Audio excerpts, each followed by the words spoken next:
What is up, my fellow 8-Rack degenerates? I am Austin Blankenship coming at you with my new channel, Rack City MTG, and we are going to try a new version of 8-Rack today, thanks to the new Urza Saga land. Kind of one of the biggest problems I have playing the deck 8-Rack is you tend to lose to Planeswalkers. So we have a Pithing Needle in the main deck now, and we tend to lose to Graveyard decks game one. So now we have a Nihil Spellbomb in the main deck. Besides that, we did get a new Mishra's Factory from Modern Horizons 2. We have gone up to the full 4 Urborg. I'm usually not a big proponent of running all 4 of them, but between the Saga land and the factories, we've upped the land count to 24. Some of the things that I run in my main deck that are a little bit different is I tend to run 4 Fatal Push, 2 Bloodchief Thirst. That's more of an online meta thing. Most of the decks you'll play against are either Prowess or Burn or some other really low to the ground aggressive decks, and it's really helpful to be able to instant speed play the Fatal Push over the Bloodchief's Thirst. If I was running in a paper tournament, I would consider strongly running 4 Bloodchief's Thirst, 2 Fatal Push, or even maybe a 3-3 split, because like I said, we really do struggle against Planeswalker decks specifically. But aside from that, that kind of covers the main deck. Everything else, if you're not familiar with the rack, which I'm sure you are if you're here, we're going to be emptying our opponent's hands fast as possible. Then we are going to be slowly whittling away their life total, sometimes not so slowly, with the rack and Shrieking Affliction. And basically, the rack is going to deal damage equal to 3 minus 1. So if they have 3 cards in hand, it deals no damage. 2, it deals 1. 1, it deals 2. 0, it deals 3.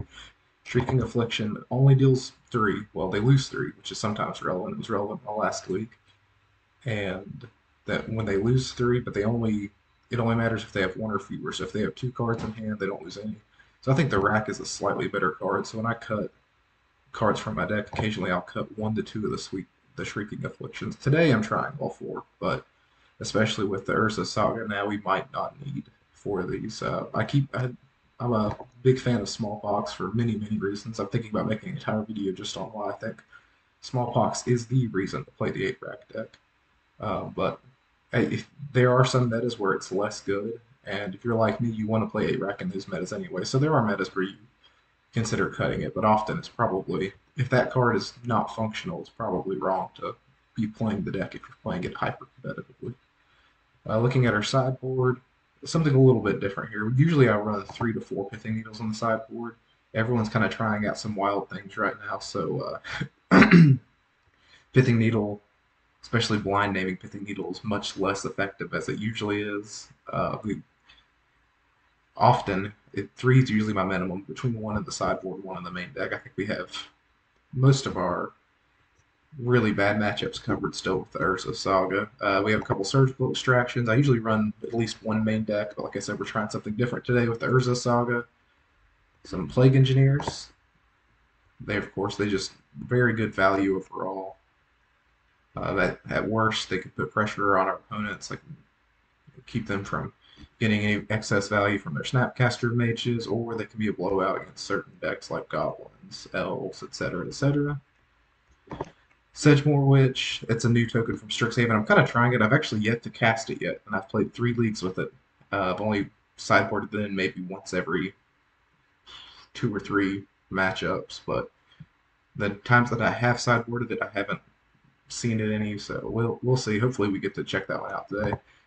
Leyline of the Void, like I said, when you play online, a lot more people play super linear, degenerate strategies, like us kind of, but not quite like us though. So a lot of dredge, crabvine, things like that. There's probably a lot of reanimator running around right now, thanks to persist. So Leyline's really nice to have. Bontu's Last Reckoning, just kind of a sweeper against the decks that we really need to clear the board out fast and efficiently. I've considered running a Damnation in its place, but when you run Smallpox, you really do have to limit your. Well, basically, you can't run 4 drops in my opinion, but you want to limit your 3 drops even as well. Ashiok Dreamrender, it is mostly there for an extra piece of graveyard hate. I know it seems like we've loaded up on graveyard hate, but we really do struggle to beat graveyard decks, or really any decks that generate any value at all from their graveyard, because they can kind of recoup their card advantage that way. But Ashiok coincidentally is also really good against the Primeval Titan decks, and there's been a lot of Primeval Titan decks recently. Trying out the new interaction with Zeron Orb and Titania, so we are going to try to shut down some fetch lands, shut down some Flagstones of Trokar, and that makes that card a little bit more playable right now than it has been in the past few months. The notable exclusion you'll see is Ensnaring Bridge. I think Ensnaring Bridge has been fairly unplayable in the modern meta for a little while now. Right now, it might be the rare exception that it is playable because people are back to trying a little bit of wild stuff. But when you looked at the meta before, Prismari Command and Skyclave Apparition and all these cards just absolutely invalidated Ensnaring Bridge, and it was always such a blowout to play that Ensnaring Bridge against those decks, and all they have to do is just sit there and hold cards until they find the right artifact removal. So you really can't hide behind it like you used to be able to. That being said, I do think it is still a playable card in the right meta, but I just don't think that it's this one. All right, so let's go ahead and hop into a league.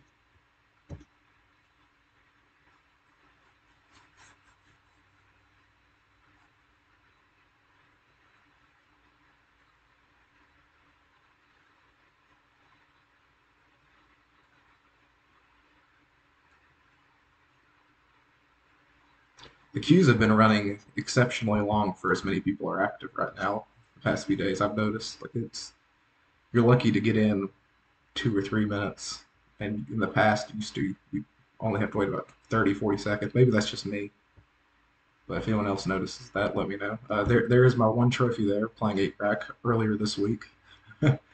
I've not played much this season, but we did manage to get one with a different version of this. I can make another video going over that 5.0, but today we're focusing on the new cards, trying to get some real good experience figuring out what Urza Saga is. Really, in playtesting, I typically tend to run 1 to 2 more copies than I normally would, so 3 or 4 Urza Sagas. But the Urza Sagas are also really hard to find right now for any reasonable market price. So that I've got 3 in my inventory now, but I don't. I could never see us running 3 total in the future.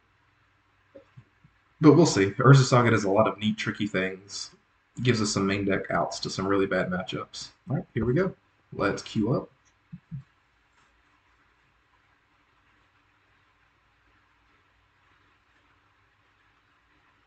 All right, so luckily for us, we don't have to give away our deck. Usually in the blind still, I will still choose the draw. Um, well, let's talk about this hand first. Um, on the draw, I think we can keep it double Urza Saga. The only two, I guess we're going to really see how playable this card is. Because we're getting the Urza Saga and the Tomb of Yawgmoth. But we do have one of our tutor targets here. Basically, if we draw into any interaction at all, we're going to be doing pretty well. So I'm going to keep this hand. 4 lands is a little bit rough, but we have that kind of dual purpose of the Urza Saga. So let's try this. We have 1 piece of interaction, so we'll keep it.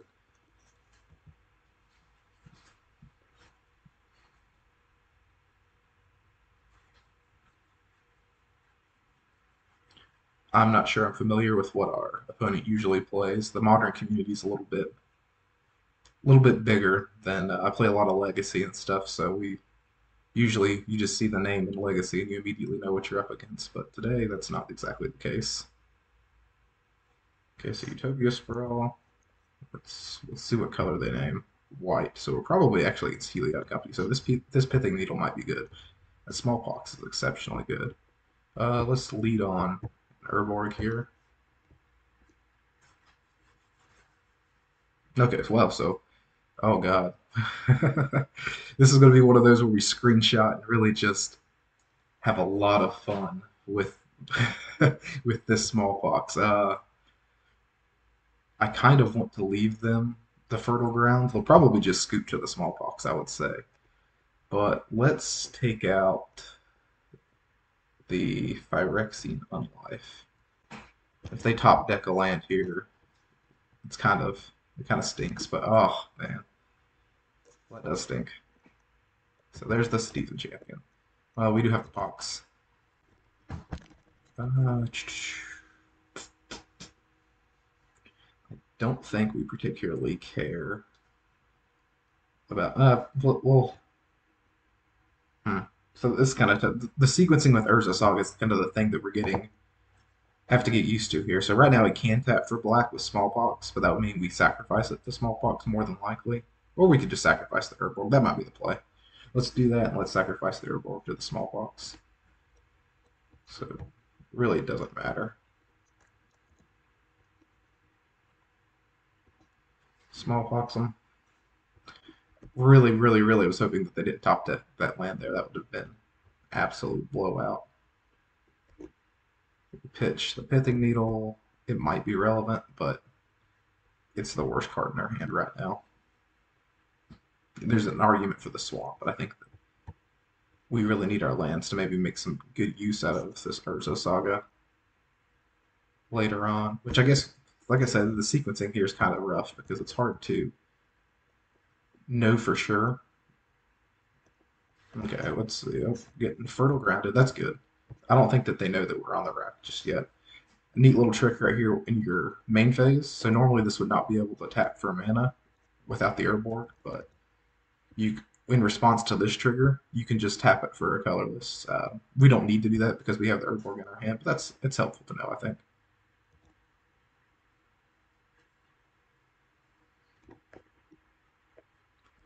Let's go here. Let's play a rack. Is there anything that we know that we can name with this Pithing Needle? I mean, we could name the cast out because the cycling is an activated ability, but I think we want more information before we do that. See if we can see another Heliod or anything. We're not in any particular hurry, and we're going to have two racks going here. Yeah, I will say Enchantress was not my expectation. All right, let's see what he does. Could be she. I'm sorry. Steve's champion. We're not too awful worried about that card, considering how bad their hand has looked. But they also can just string into quite a bit of plays here. So let's do this. Let's get a rack. Let's play the Inquisition of Kozilek. I think that's just the cast out in hand. Actually, that was a punt by me, but I should have known that. That's some weak playing, but we'll see what we can do here. Now, hopefully, they do a lot of tire spinning. I don't stream or record very often, and you get talking and you kind of forget that you have the information to their cards right here in hand. And that was the dumbest Inquisition I think I've ever cast, and it might actually come back to bite us in the butt here.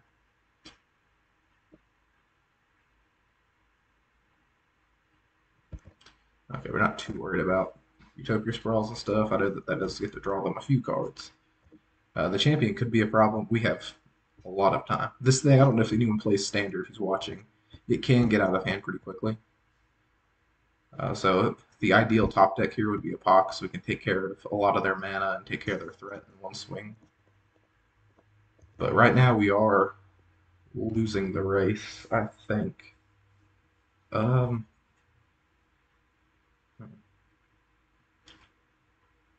we're in a interesting spot here. Let's just play the land. We can't get rid of that Cetizen champion. That would have been very nice had they waited to cast out on our turn. But we could have used our Fatal Push on the Cetizen champion then. This is a rare situation where I actually don't mind if they have a removal spell for this rack right here. That one's a pretty good one. we might not be able to beat that one, but we'll try. So just good old-fashioned Enchantress. I like it.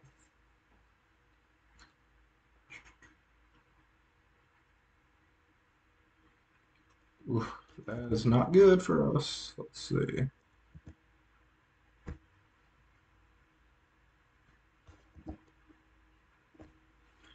This is a situation where I think me punting with that Inquisition of Kozilek a bit did hurt us some. I'm actually going to wait here and see if I can. So there's no way for me to trigger Revolt. This ended up being a pretty rough start to our match. I still don't think we have any information with that Pithing Needle. The one main deck Pithing Needle that we're seeing kind of here what the downside of running a package with Urza Saga might be. We might just be better off to run nothing and just have Urza Saga be able to get a rack or two and then sideboard into sort of a prisony strategy because this one's really hurting us right here. There's nothing that we can really do to stop that. We could have stopped a cycling of a cast out. But they didn't even cycle it, so it's not like it did anything particularly good for us. We can Fatal Push this Angel to survive a turn, which they are making us do now.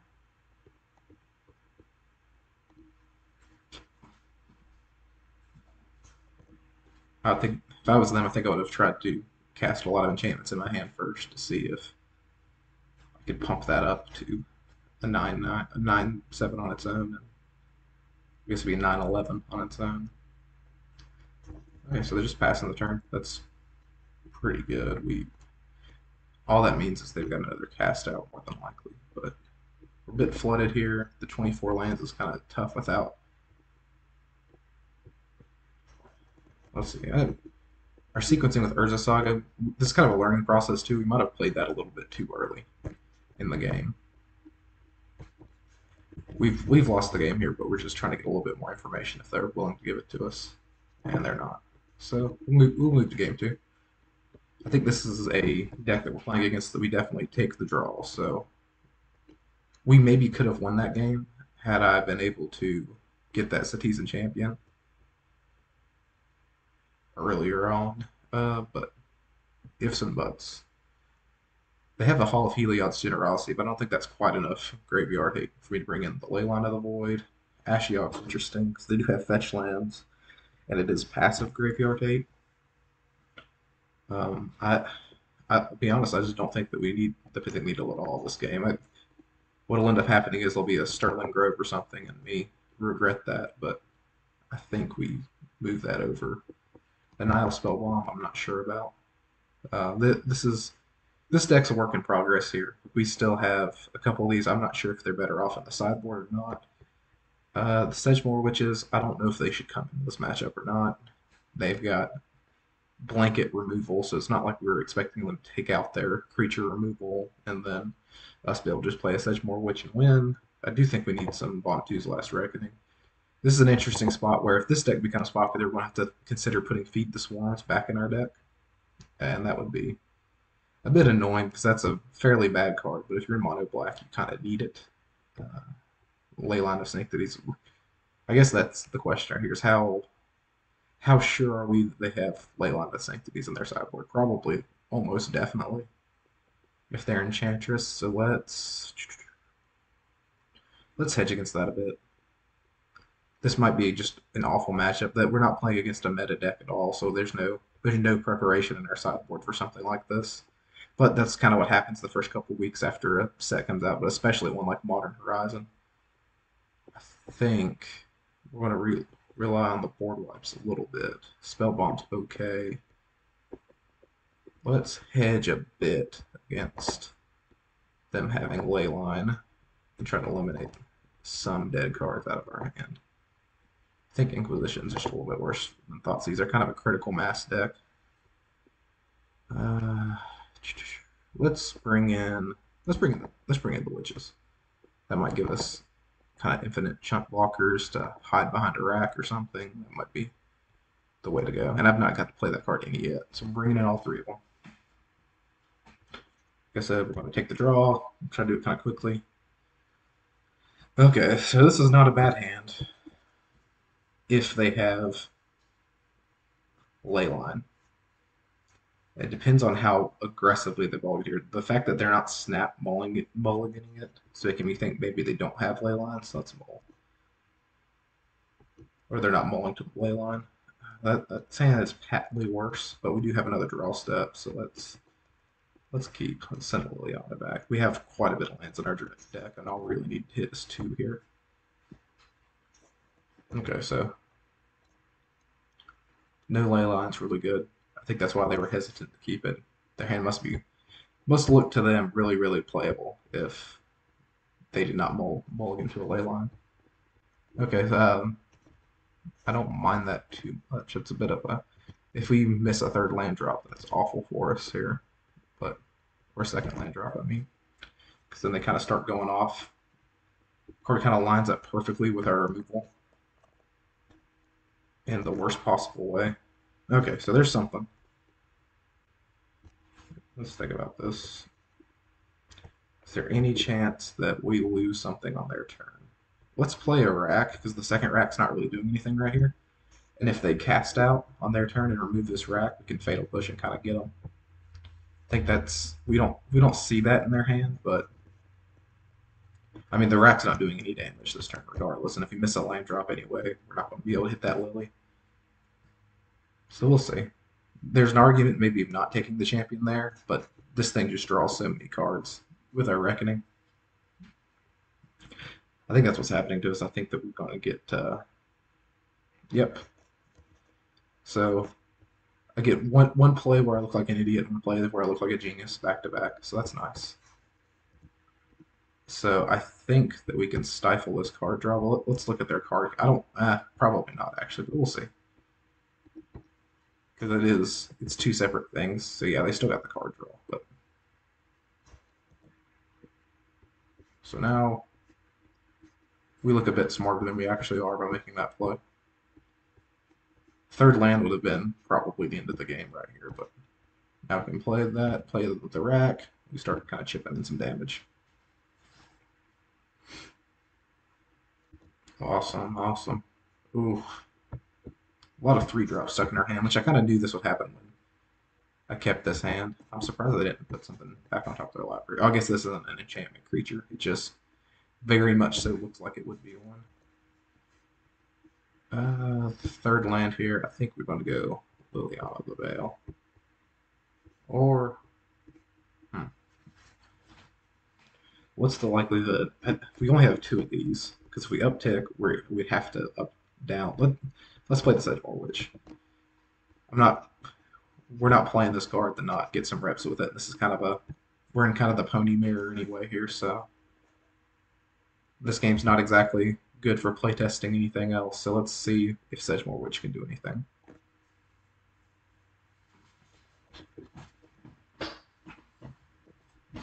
So we know, I don't know why they didn't put something back on top. Okay, cast out. That's not. I'd rather them cast out the Sedgemoor Witch than I would the Liliana the Veil anyway. So we got to get 3-mana Bolt in though. I don't know how much that would have done.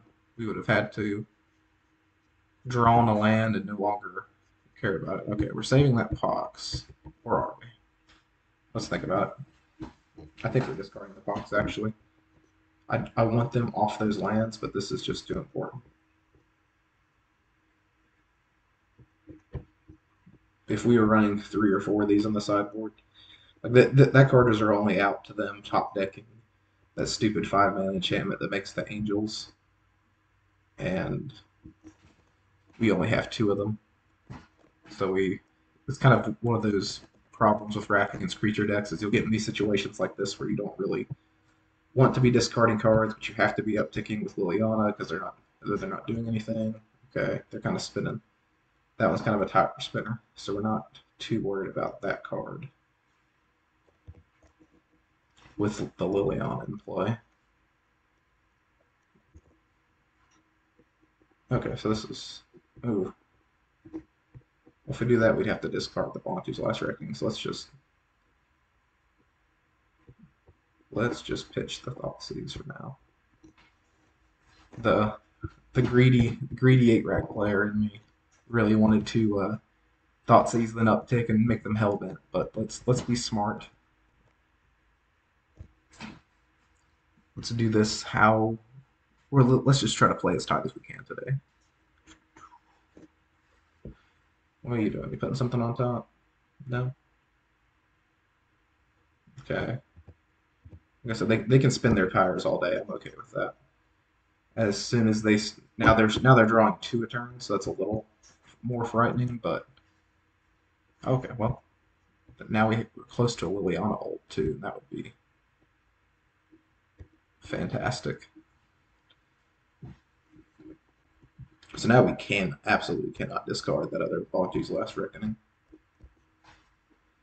They don't have any pressure on our Liliana here, though. If we get in a situation where we can say, keep your lands or keep your enchantments, we just almost certainly win the game because they would have to choose their lands, then we get our rack and our Sedgemoor Witch back. So we're a lot closer to winning this game than it might appear on the surface.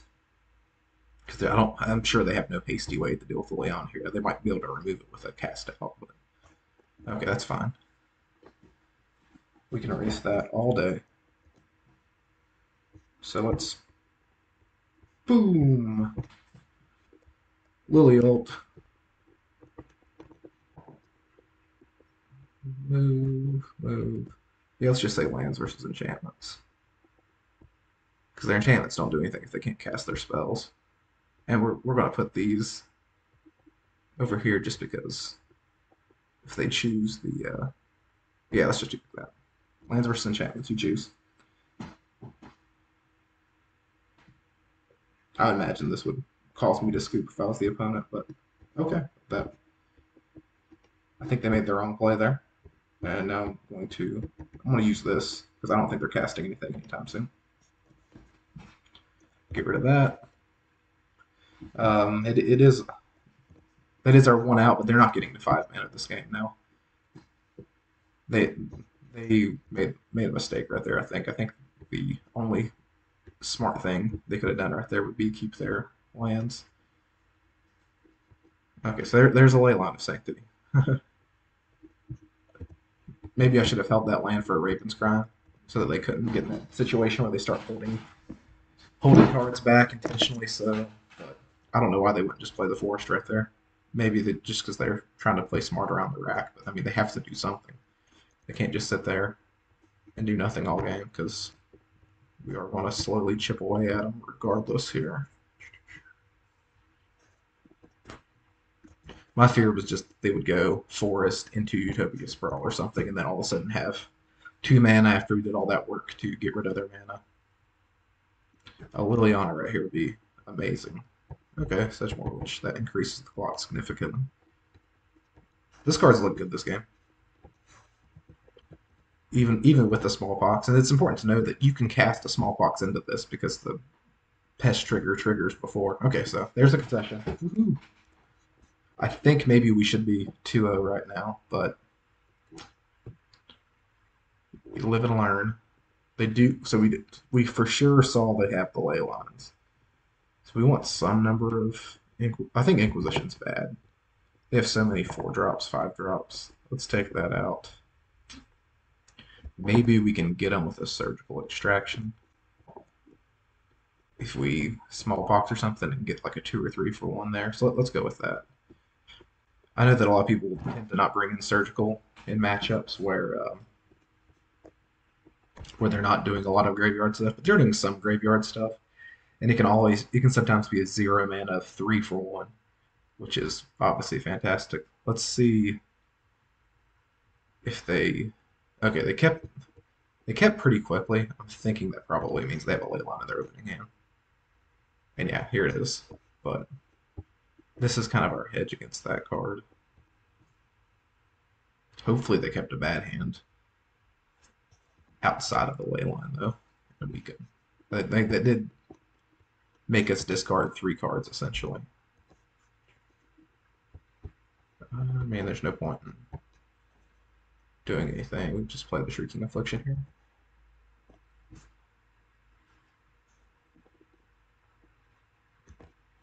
I think there might be an argument to bring the Feed the Swarms back instead of playing that Sedgemoor Witch, but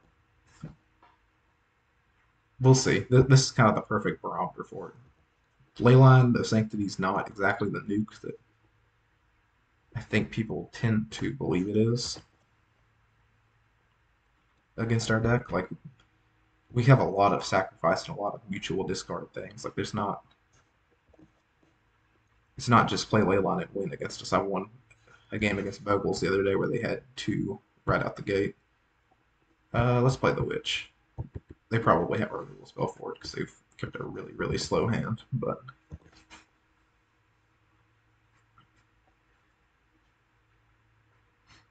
okay, so We're actually not too scared of that card yet. So we're all in on this Sedgemoor Witch. Though that now we're a little bit more scared. That's kind of a pain in the butt. Because I would have rather saved that Bontu Last Reckoning for this exact situation. But I hate to say that. I think they sequenced that they sequenced that in a way that I wouldn't, and it ended up being good for them, which is a little bit frustrating. Let's just cycle this. This is not doing anything to disrupt them anyway. If it exiles itself. So what's the chance here that we are going to end up just Bontu's Last Reckoning? Our own Sedgemoor Witch away? It's probably pretty high. So let's not like Thoughtseize ourselves or anything and get cute. Let's just if we're thinking about doing that anyway, let's just go ahead and attack. Because if they I thought that was a 2/2, but if they block, it's menace, so we get a free.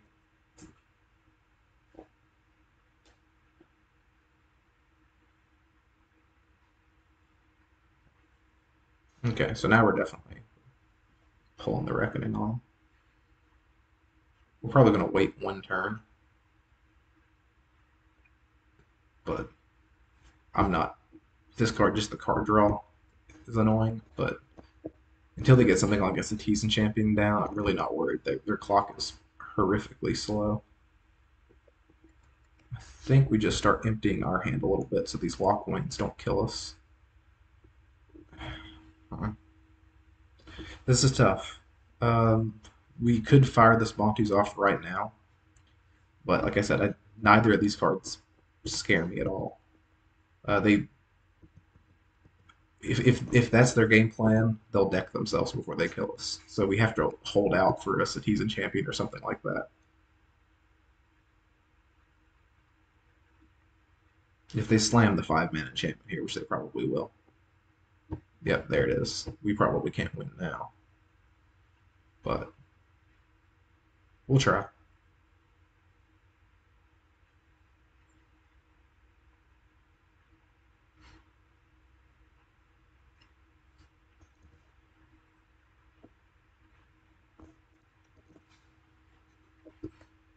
Alright, so for playing a deck that's tuned to a meta, this has got to be just our absolute worst matchup. Because this deck doesn't exist, quote unquote. So there's no reason for me to sideboard any sideboard game plan against this.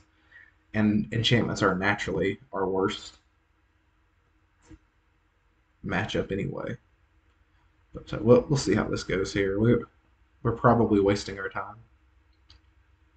But maybe if we start stringing some Lilianas together or something, we can deal with this. But I would say that this is almost definitely a wrap, and that's a bit frustrating because, like I said, I don't know. I don't think this deck beats literally any other deck in the modern meta, but a lot of people say that to me in chat about my deck too. So I hope this person proves me wrong and gets a nice 5-0. But it doesn't. It's not proactive at all. There's the Sterling Greer. That was the Pithing Needle target that I was talking about. Maybe keeping it in for, but at this point, like it just doesn't matter.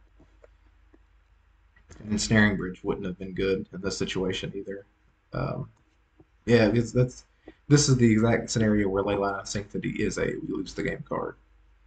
If we never hit any mutual discard spells or anything, so I think we just concede this game. That stinks, but that's where we're at. We did manage to win one against, like I said, this is probably a 5 or 10% matchup that we're talking here. But let's hop into another queue. That game one, I don't know if we would have won that game one or not had I saved that Inquisition. I don't.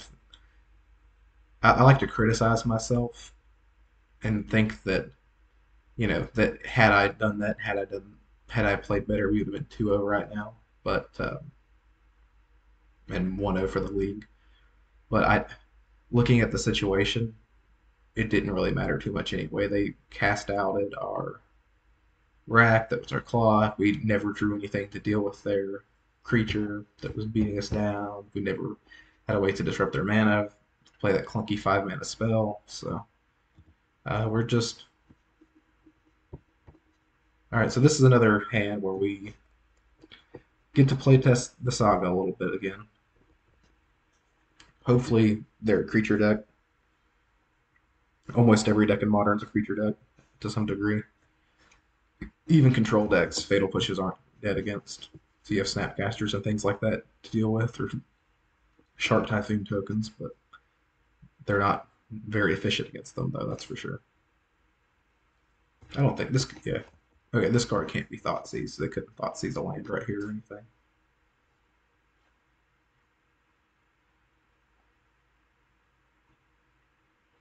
Thinking awful hard about whether or not to shop.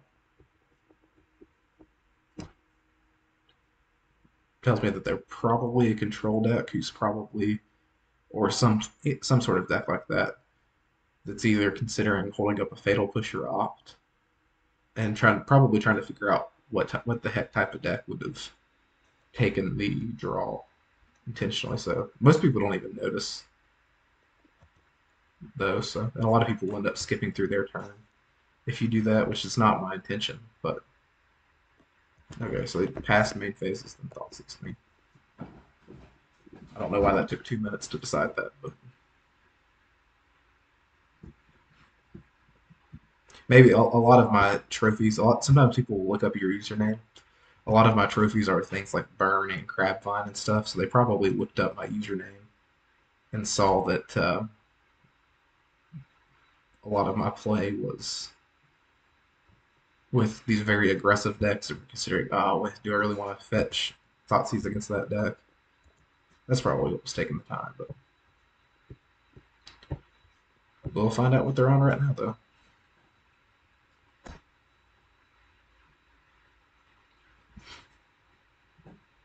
Maybe not. I mean, maybe they just have a bad connection or doing something else. But I'm more forgiving than a lot of people are over slower play, but it can be frustrating when you're trying to run through a league. So we almost definitely take the Colgan's command. So that's their only 2-for-1. Yeah, we take that. They can't blow up our Urza Saga with it or anything, but oh, they're gonna Fatal Push one of our. They're probably some variant of Grits' Death Shadow.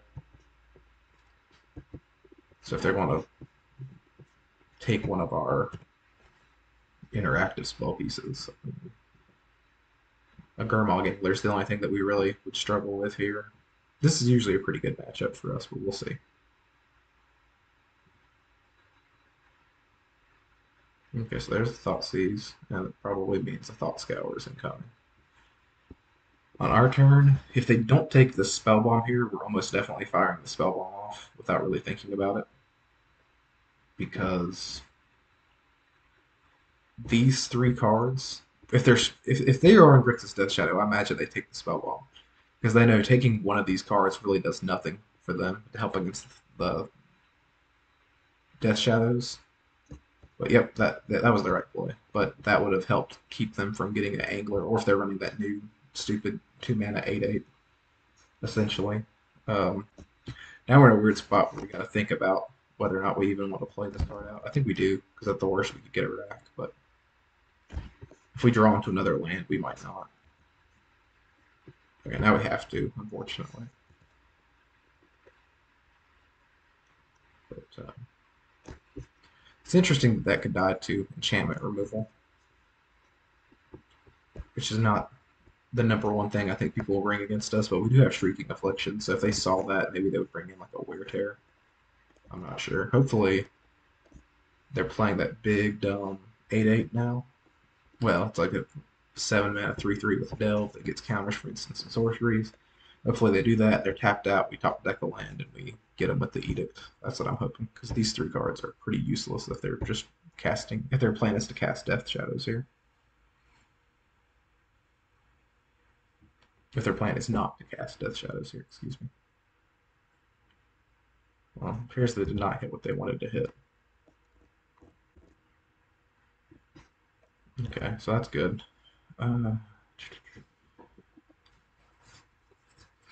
Here's a tricky spot. Maybe we. I guess this card sequencing is going to be so weird for so many people for so long But we know if we play this card, I don't know what the likelihood is that they have Stubborn Denial here.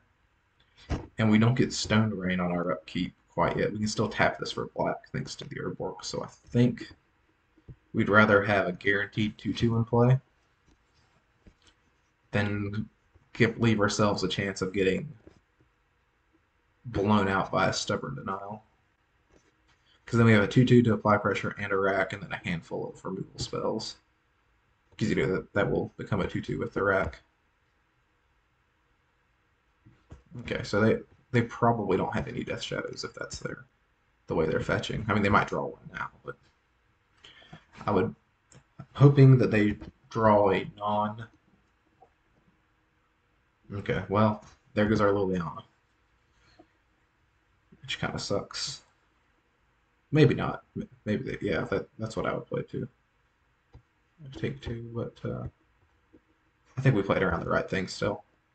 They still have that fatal push, I think, but I'm okay with them wasting that fatal push on a 1/1 construct that'll be a 2/2. And us getting this rack. So trigger on the stack, we'll tap it for black. Yeah. Can we do that? Or can we? Oh, we can make another construct. Let's just do that. Let's make another construct here. That's a neat interaction. So now these are both 3/3s.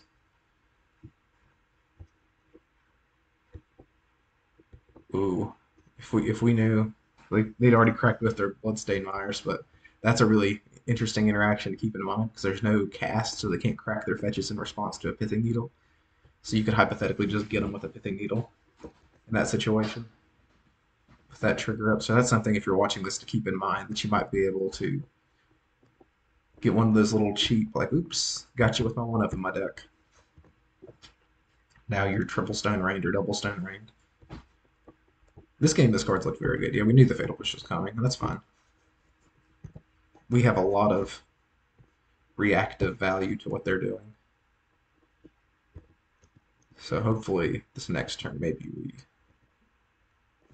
start really Ravens priming them and starting the clock.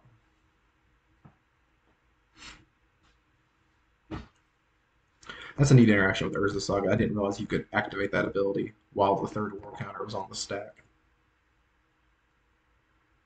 Okay, so that's exactly the card we didn't want to see. Well, not exactly that, but we didn't want to see a Delph card like that. I think that that's okay, though. I was much more scared of the big flyer. We have a chump blocker, and we have a clock that outraces them right here. Okay. What's there? What's the likelihood that they have 2 lands in hand? Let's see. I think it's pretty low. I think they've got something.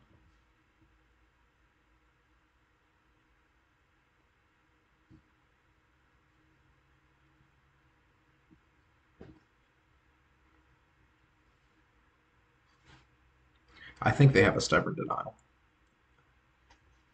Snapcaster Dismember. So maybe just take the Snapcaster, crime them, and now they have to either dismember that and take a damage or lose it. I think we've got this game wrapped up. I could be wrong, and we could just get blown out by something here. So we know that Dismember's coming, but that's 2 extra damage. And all this thing would be doing is chump blocking anyway. More than likely, like that, because they're not going to attack at that life total. If I was them, I would have just cast the Snapcat. Well, they know about the Fatal Pushes and the Bloodchief's Thirst. They didn't know about a Raven's Crime, so.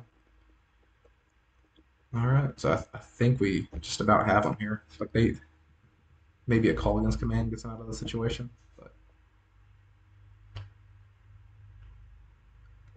I can't imagine that maybe they would wait till our turn to do that. A Culligan's Command, blow up rack, get Snapcaster back would be the absolute worst thing that could happen to us, but let's just do that. Let's see what they got.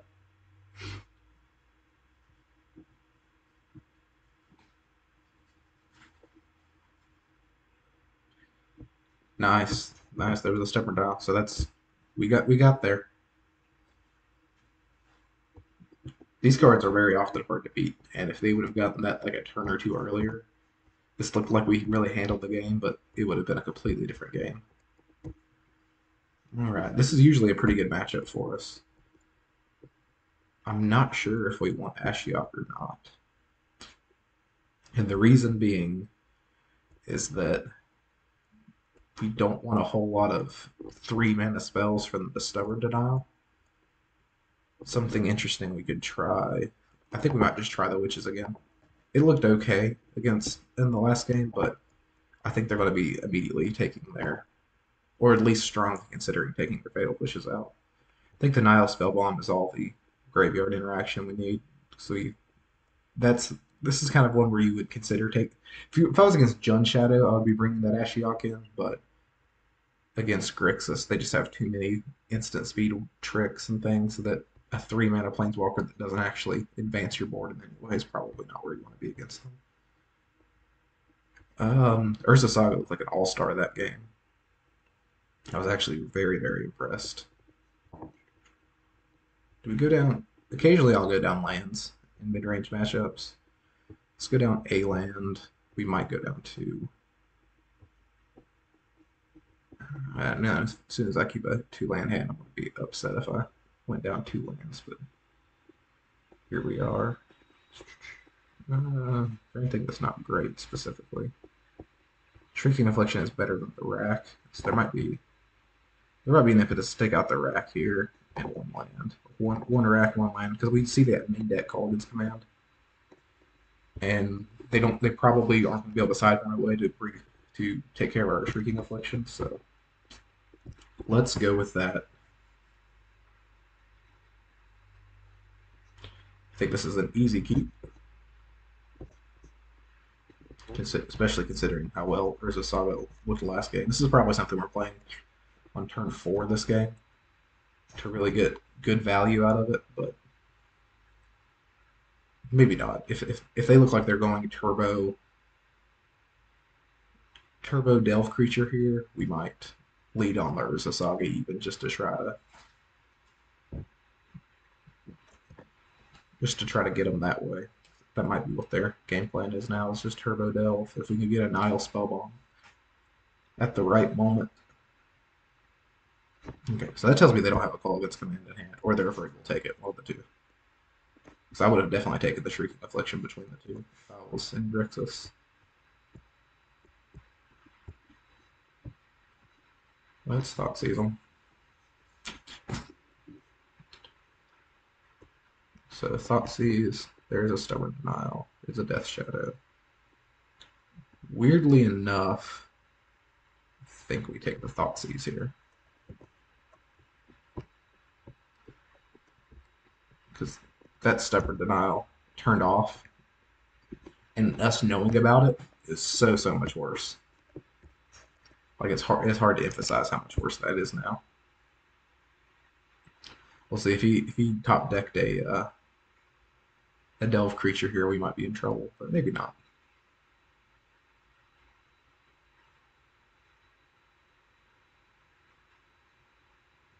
Okay, that's good.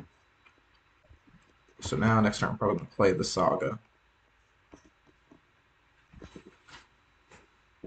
And then cast a Shrieking Affliction, more than likely. So that gives us the 1 mana to play around the Stubborn we know about.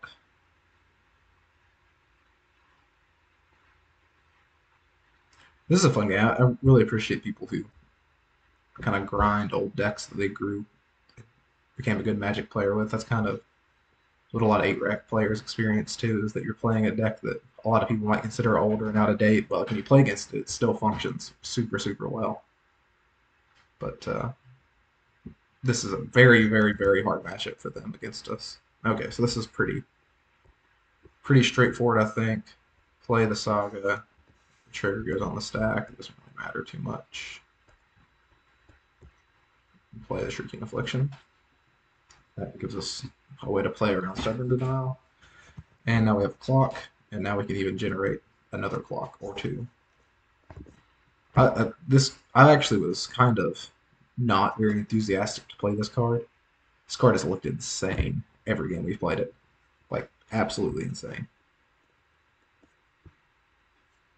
So we know about pretty much everything.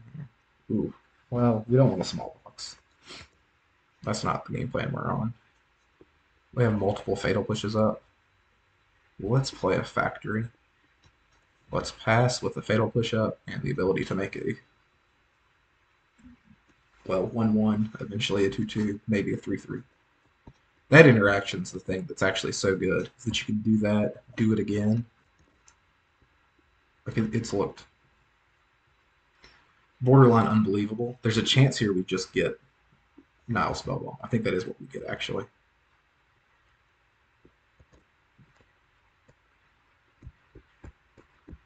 So make our 1-1.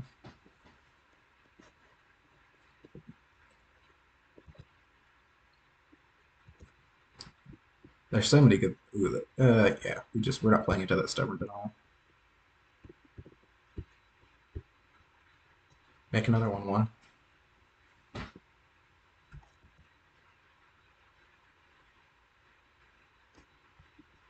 Let's get the Nihil Spellbomb here.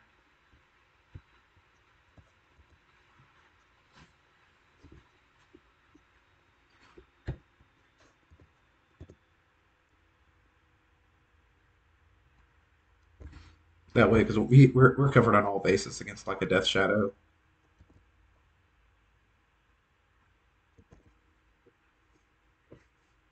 Let's go ahead and crack it now. I don't want to be shocked by some shenanigans here. So we know about the Snapcaster Mage. Now we can turn that off.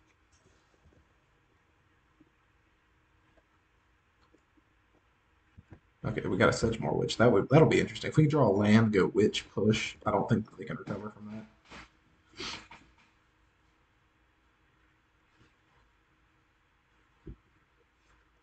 Okay, so what's the likelihood we get Shadow, Stubborn Denial backup here? Fairly high. Okay, yeah, so Stubborn's live now.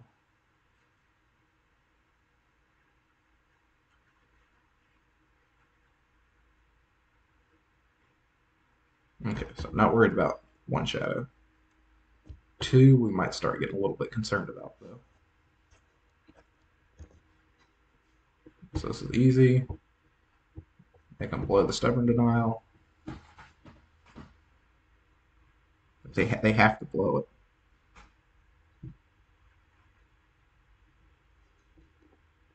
Stubborn Denial's blown.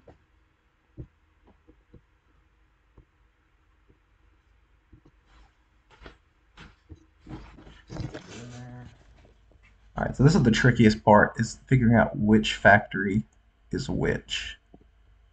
Why not play this factory?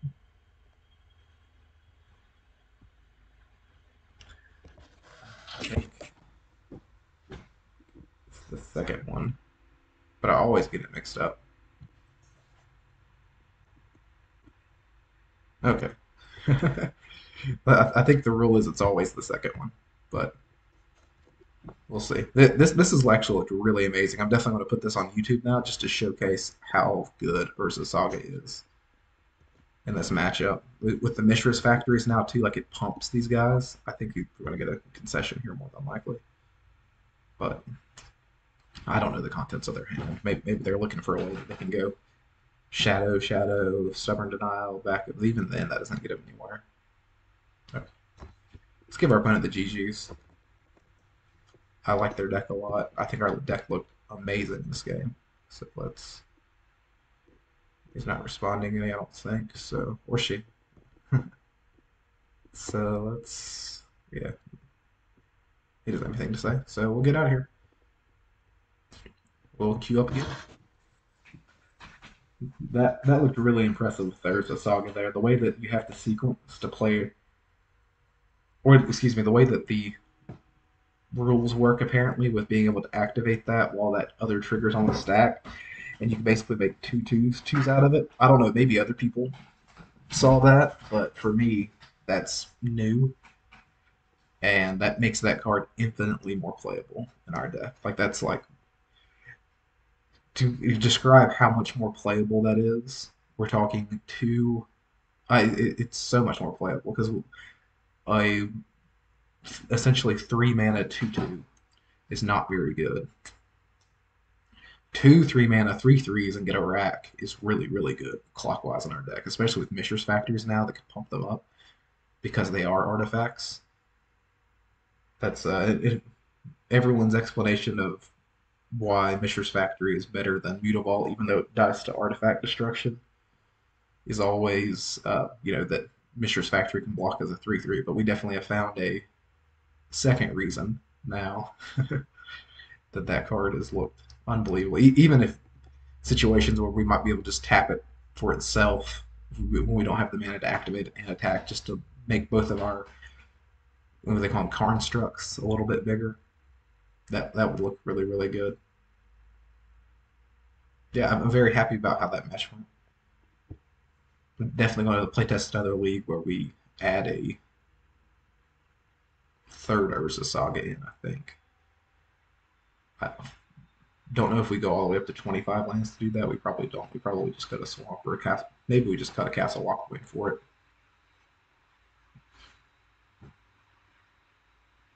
But I have been impressed. I've enjoyed this league so far.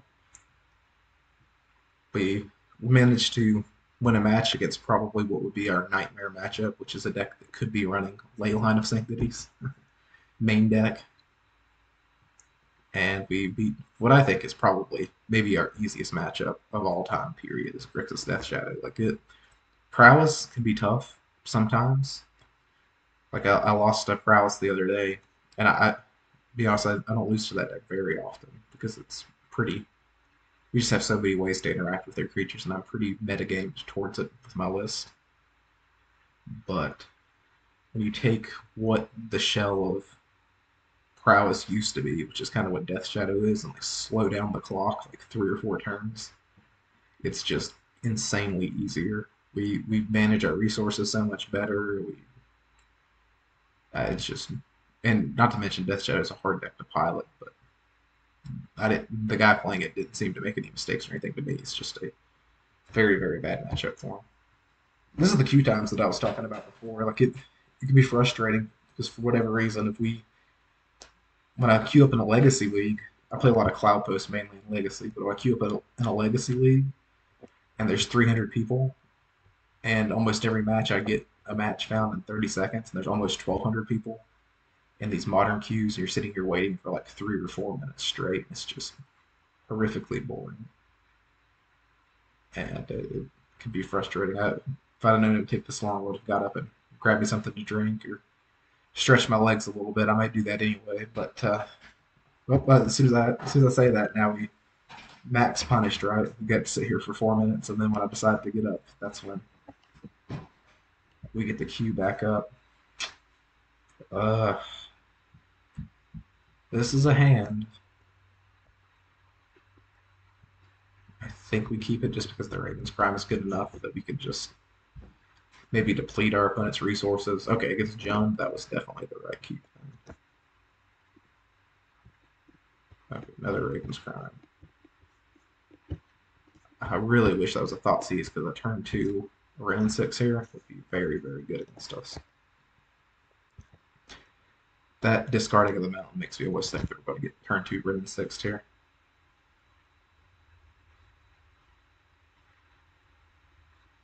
Oh, no. Well, that's really good.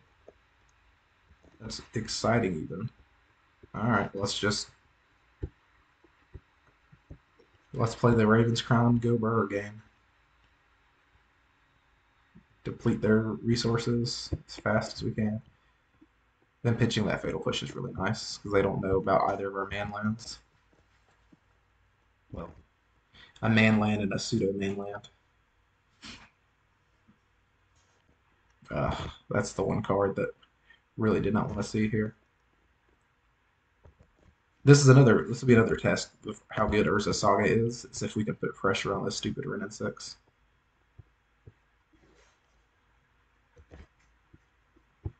Do we even want to deplete our resources that much with lands? They're just going to get right back. I don't think we want to do that yet.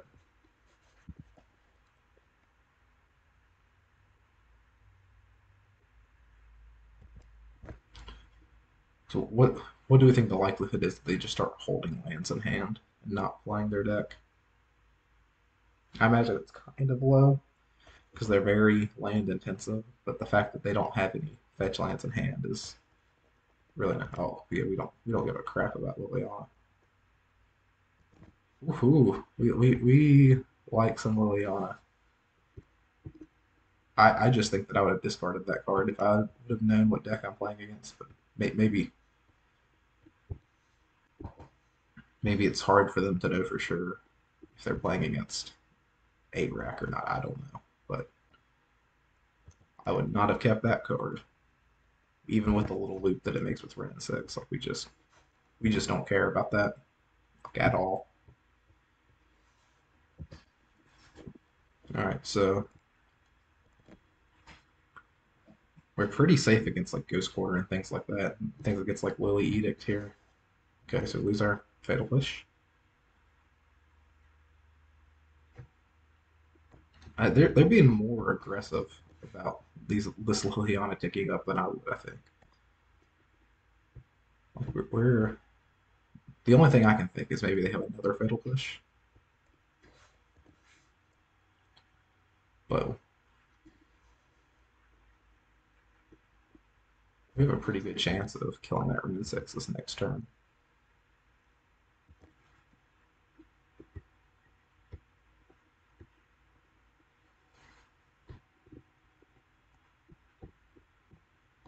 So create a construct. Another thing that makes this card so cool is that we get to like draw a card, go to our main phase before it sacks itself, so we get to decide what we want to do. Just welcome to Value Town.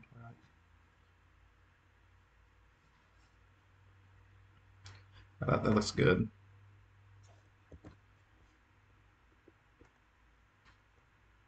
Oh, we can get a Pithing Needle here. Oh my god, that's such a blowout. Let's get the Pithing Needle and name her N6. Woo! I forgot that we could do that. Oh my god, what a blowout. Like it is hard to explain how good that is. This is like an unwinnable situation. So much so at the time. And we're just talking absolute like if they K command here, oh well. But we have such a good clock here now too. We get Fatal Push, we were expecting that.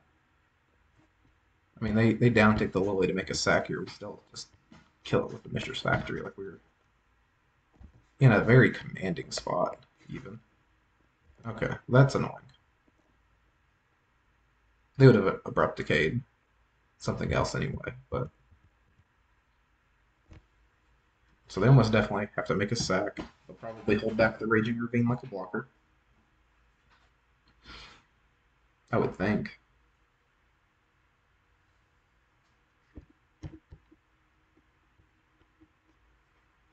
Let's see if that's the right play or not.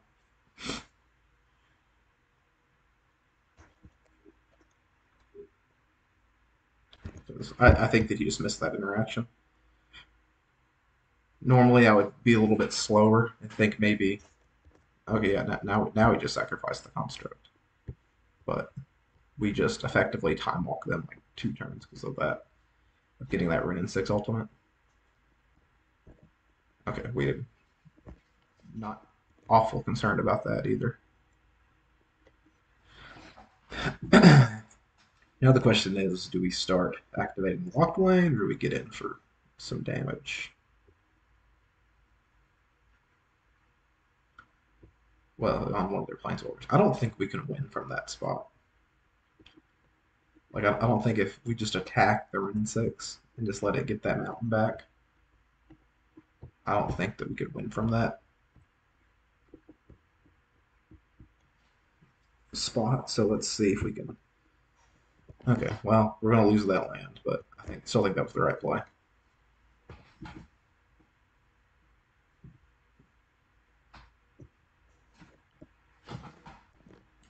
If they start attacking with the Raging Ravine, maybe we start attacking back on the Rin and 6, but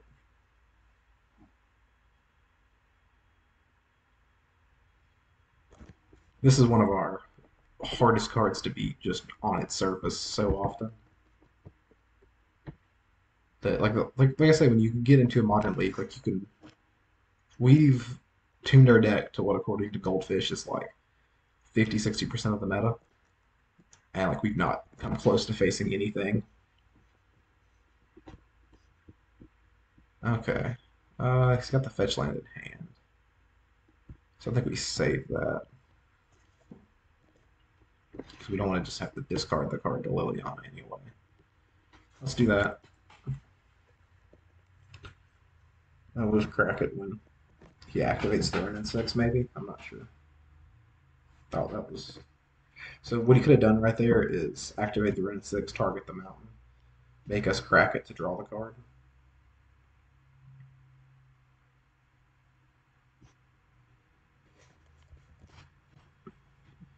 I don't think that this is the game plan that I would be playing. This seems kind of risky. I don't I don't like it. They playing a little loose. He's so far ahead that it might not matter, but so now, yep, we just do that. Like he could have waited and just got us to discard that card more than likely. So I don't know what his logic is. Now if we draw a fatal push here, like that would just be the ultimate blowout, but we got a little bit lucky on that one that we didn't.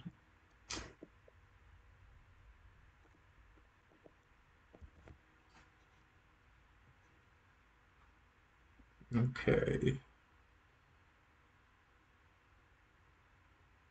So we know it's a wooded foothills in hand. So it's a waste of our time to come after it. We can activate this to draw. Okay. Fire up the Mishra's Factory again. Uh, at this point, we're losing to that before we're losing to that. Let's just start getting in some damage. I think the way that we end up winning the game is find the exactly fatal push and then a rack effect that they can't deal with. And that's kind of our one chance out of the situation. We just discard the Inquisition here. It gives us another land to do Castle Lochthwain shenanigans. So now we know it's Verdant Catacombs and Wooded Foothills in hand, right? Like that's not, yeah, the Foothills is not in exile, so. I'm hoping we can punish him for the way that he's played this game.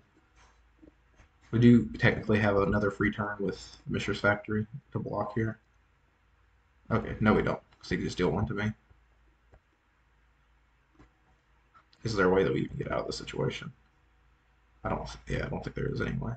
Because now both of those are turned off, so. Yep. Oh. That's one of those frustrating games where the opponent plays in a way that you could max punish them if you drew the exact card that you needed, but we didn't. And I'm sure our opponents thought about that at least once today with us too. But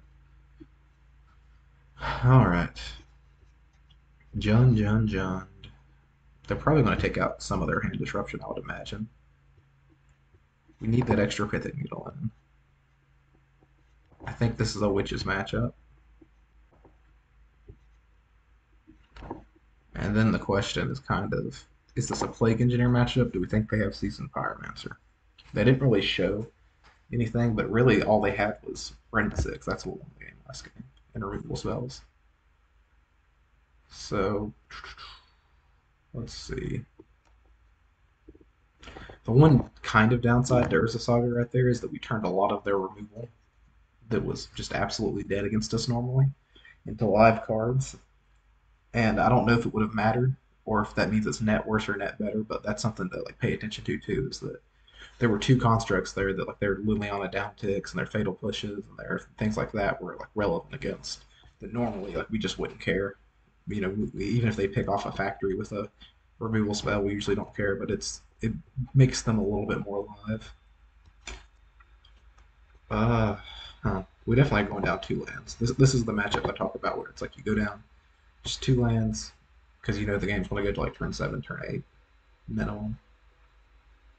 And I don't think we go up Plague Engineer. I think we bring in Ashiok this game because it stops them from making little Ren and 6 loops and it exiles their graveyard too.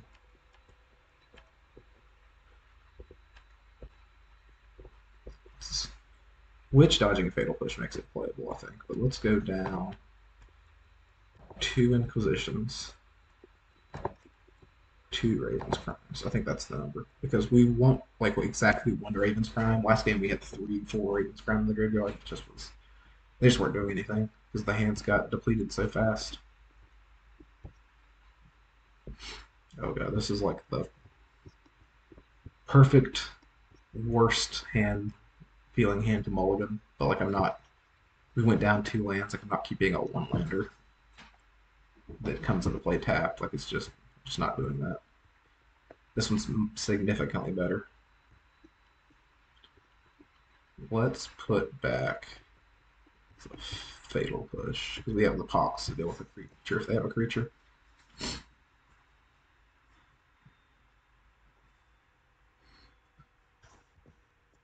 I have a feeling we're getting ready to get Veil summoned right here, but Veil me. Go ahead. Crack Shock Veil. Do it. So they unravel the ether. That's a new one. Okay, so Goyf, Season Pyro. I don't think we give a crap about the unravel. We don't care that much about the Goyf either really, because of Ashiok. Let's take the Season Pyromancer and plan on a situation where we have to save the Pox for after we cast Ashiok here, but I don't know that if we draw a rack effect, maybe we do it.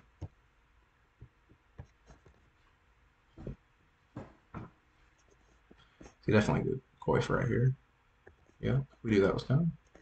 These are their hands that we have a lot easier time beating. Okay, so that lets us use all our mana this turn too, so that's super nice.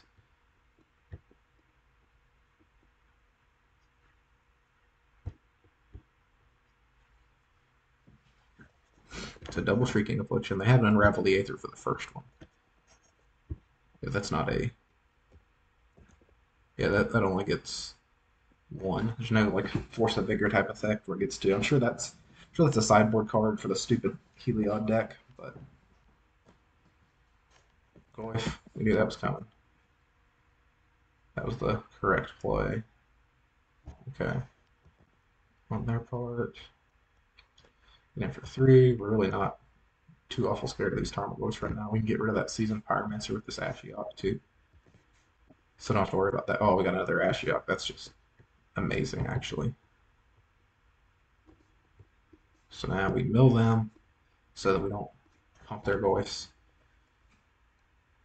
Goyfs are not looking very good. The more we can mill them. It's really nice too that we have the Smallpox and Inquisition are the same card type. I wonder if they'll forget. Oh, buddy. Oof. I wonder if you realize that must be just specifically to kill the Ashiok. Oh man, that's a big oof. He can definitely play that off. It's like I was intentionally killing the Ashiok. This is a tough spot. I think we get rid of the Smallpox here. We're not winning the. So now they attack. They have to double attack the Ashiok still, which is nice. But we do have to get rid of that. We have to get rid of that Croxa before they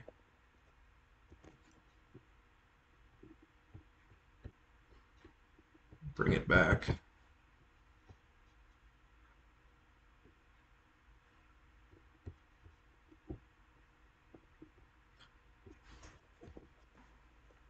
I think we're pretty low percentage to win this game from this spot. If we hit a Raven's Crime or like a Thoughtseize or something off the top, it can make sure that they okay, they're emptying their hand for us too, so that's nice.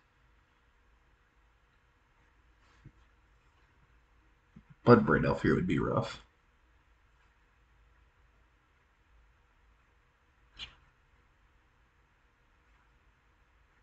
So Goif Goif. The thing about Ashiok is it would be nice if we could use her to exile our own graveyard too, but that's not how she's worded. It's each opponent exiles their graveyard. Okay. I don't think I would have played that card if I was my opponent, but I understand why because I don't know about the rack in hand.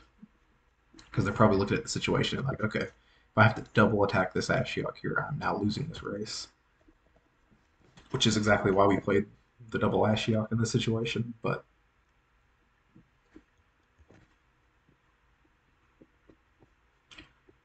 ooh, Sedgemoor Witch is good. Let's play the Sedgemoor Witch. Because I mean, we can race them even better. Because now they have double Tarmogoyf back. Yeah. Why's that? Okay. A little bit of a freeze there.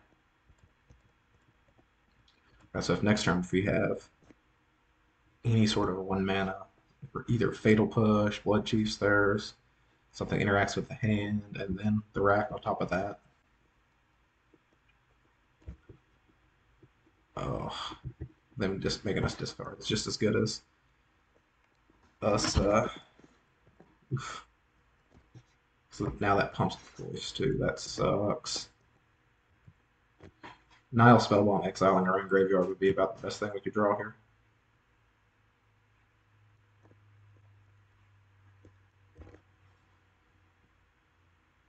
Factory is not very good. Question is, do we play around Bolt at all in this situation? It's like, can we even hypothetically? Well, now they're 5/6, so we have to block. Never mind. But like, could we even hypothetically win a game where it's Lightning Bolt?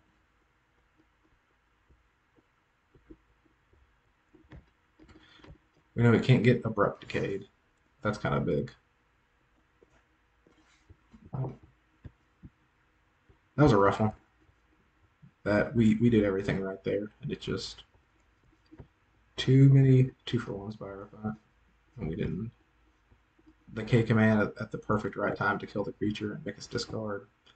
I don't know why he kept the fatal pushes out. I was shocked by that, but I guess because he saw the versus game one. That's like I said. Usually, the Sedgemoor Witch I think might be a non-bow with the Urza Saga in the weirdest way because Sedgemoor Witch is only really good if we were expecting them to take out most of their removal, and if they're just not doing that and leaving in fatal pushes because of that Urza Saga, it's probably time for this card to leave the sideboard. Then, my opinion at least.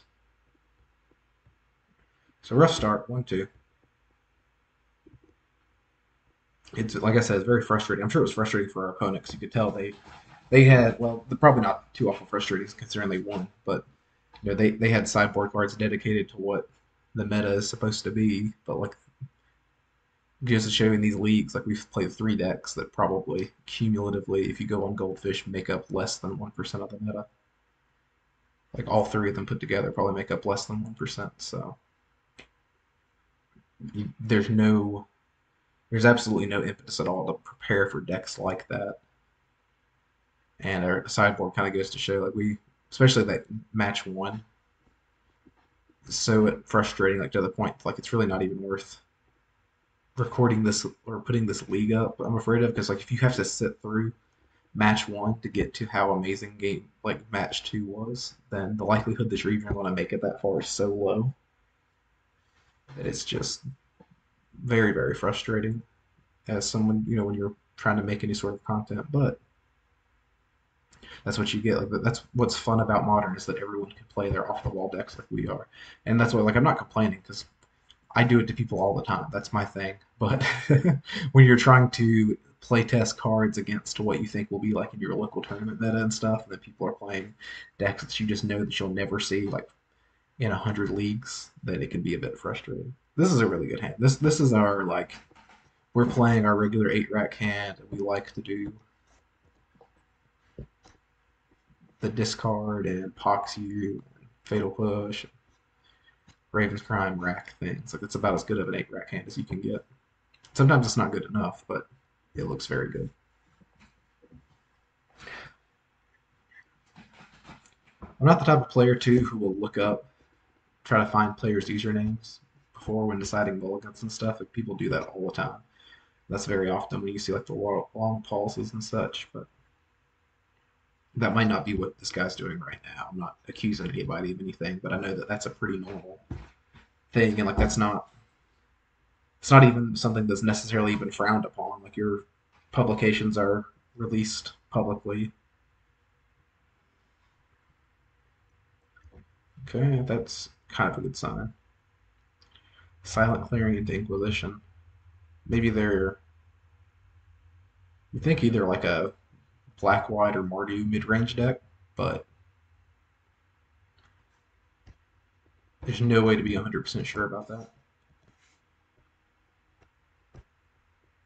Okay, they don't know about the Shrieking Affliction. Let's just get the Shrieking Affliction down. There's a chance that they Thoughtseize us again, and if they're prioritizing that rack, that means that they're probably they know what's up. The jig is up, so there's a good chance they're going to play heavily around that. The fact that they didn't take the Smallpox here is a bit shocking, especially if they go like land right here into Stoneforge Mystic or something wild like that. So it's an Abzan mid range deck of some sort. Okay, so that was the right play. Because now if they keep one for wanting us, that Shrieking Affliction stays in and gets value. But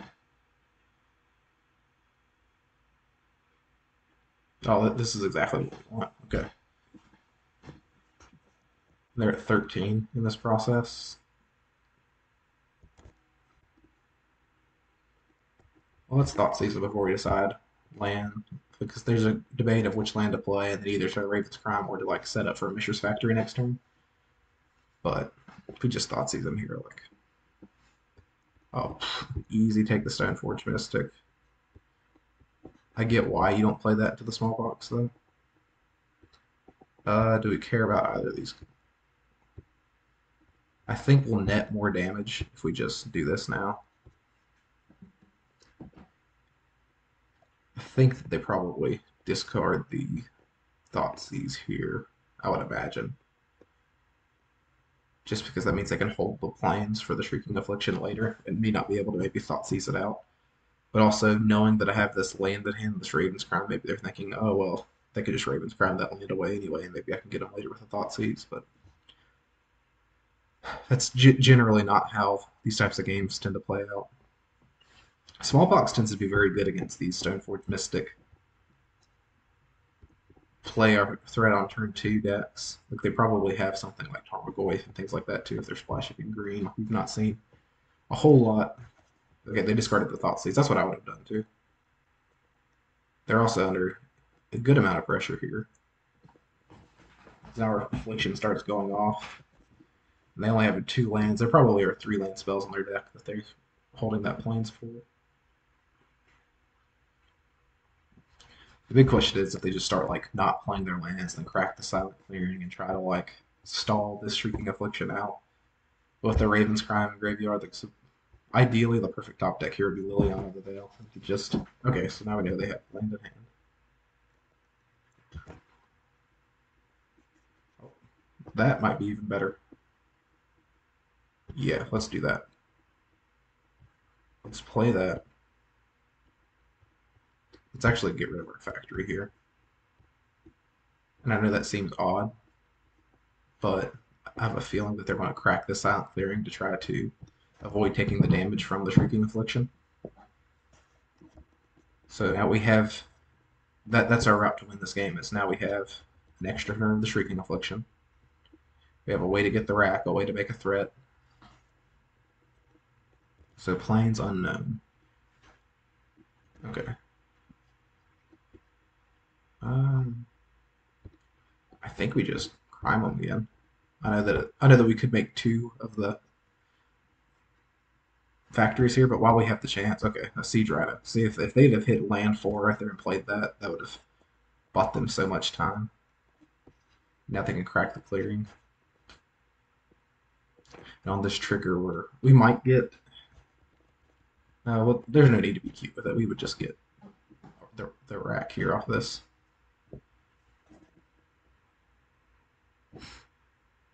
Okay, so Strength Forge Mystic. Everybody knows that he's just dead, right? Like, I don't have to show him anything else.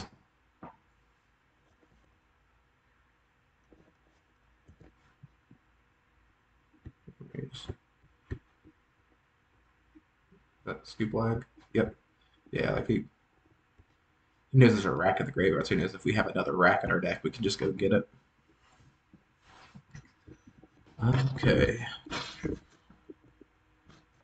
Ashiok's kind of a good question. Cox is pretty good. I didn't even see any actual removal spells in their deck, so I don't even know if there's any removal spells to play around the Sedgemoor Witch. For it to be the swap with. So let's see. I think we want. I think we want to limit our 3-drops if we're keeping in all 4 box here. This might be just one where we just don't sideboard in. It'd be like 1 Plague Engineer here. And get rid of another land here for something else, like a. We'll just side in Plague Engineers. Maybe we can. In case they're running like Lingering Souls, which they very well might in Abzan colors. That gives us an out to like if they, discard Lingering Souls for value and make 2/1/1s and then like hard cast one they top deck later. We have a way to play around just getting buried in that pseudo card advantage. I don't know if it actually will come up any, but I think it's better than running 24 lands in a grindy matchup like this, or running the Sedgemoor Witches, which aren't going to really successfully block anything and aren't very good aggressive swaths. It always feels like when you run, so statistically speaking, with 22 lands, you should have an average of like 2.5 lands in your opening hand. But whenever I go down less than 23, it just feels like I always get like 1 land. It can't cast any of my spells, so that's a mulligan. Okay, this is 1,000 times better. I think we send back the factory here, just because we want that double black for Smallpox, and we want as many spells in our hand as we can cast. The question is, too, is he's mulling to Leyline here. He's mulling to 5. Which you very well might be. Leyline's not the worst card to have in your deck right now. Okay, mulled to Leyline. Which, if he mulled to 5, like we're just going to play a rack and pass the turn. This is that exact instance where I'm talking about, where it's like, okay, you mulled for this one-off chance here. Let's see where it gets you. Now, if you get Stoneforge Mystic next turn, we just Smallpox them. It'll be a blowout. Like, such a big lesson. It's like Leyline is just so much so not an auto win against our deck. Like, it's just not. We have way too many ways to like mutually discard and like put a little bit of pressure on your creatures and stuff that it's just I don't think I would mull to it. Like I would very much so prioritize keeping a hand like that, but I wouldn't mull to it. So now we're going to Epoxy. The rack will be online. We can get rid of one of these cards that are poopy right now. Either Inquisition or Thoughtseize. Doesn't really matter which one, I guess. We will pox you. Pox you. I always have way too much fun whenever this card resolves. This is one of the best boxes you'll see all day. Where you get rid of their ability. Because they're an Ephemerate deck. So they are almost definitely not playing Lingering Souls, so this is probably a bad card to bring in, unless they're sideboarding it for some reason.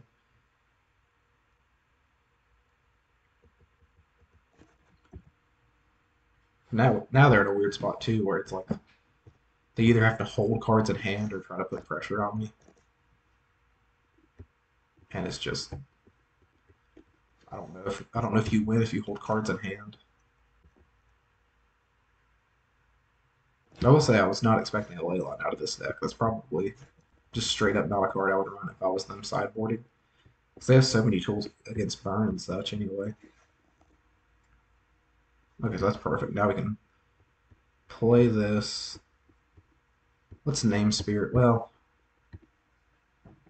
what's the worst possible scenario here? I think we just name Spirit, right? In case they're playing Lingering Souls. Because Lingering Souls is really the only card that we're worried about. If they're holding lands against us, now we have a little bit of a clock going.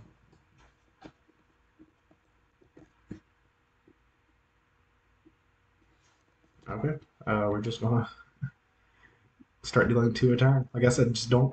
If you play this matchup and you're on the other side, do not ult Leyline of Sanctity. It's not. It's not a free I win the game card. It's just not. It's good. It's very, very good. It often wins the game. But we just have too many interactive spells and too many ways to get around that being a relevant card. That it's just. I don't think it's worth it. To molt a 4 or 5 or whatever he molt to just to find it.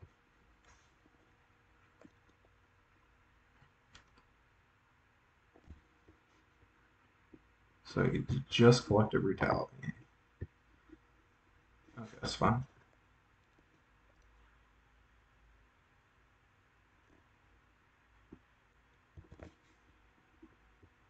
Oh, there's another clock, man. Like I said, once again, that's the reason why these man lands and like these little like one-off crappy creatures are so good because it prevents you from just hiding behind a ley line and beating us. Like you have to like do something though. I mean, they're not the best clock in the world. Like these cards aren't, but like they make you do something, which is so huge. Okay, well, let's see if we can get them not paying attention here by playing.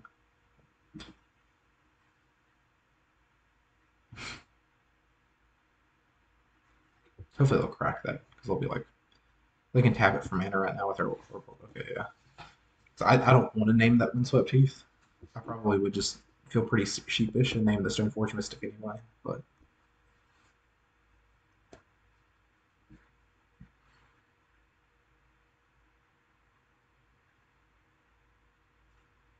interesting. Okay.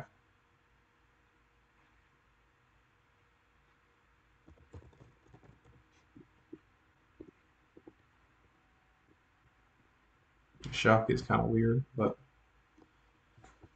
if he's playing on Abrupt Decaying, that it's not going to work. So, because if it was just Fatal Push, you could just let it come to play tapped. Now you have Fatal Push to hold up on a creature.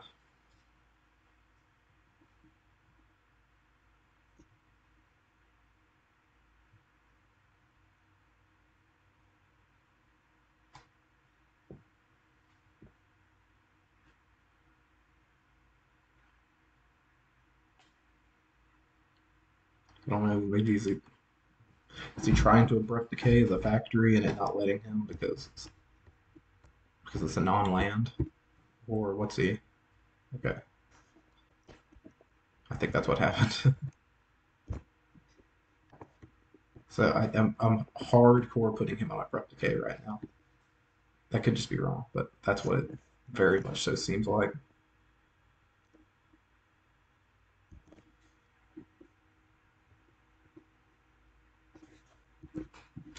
It's not a clock for us.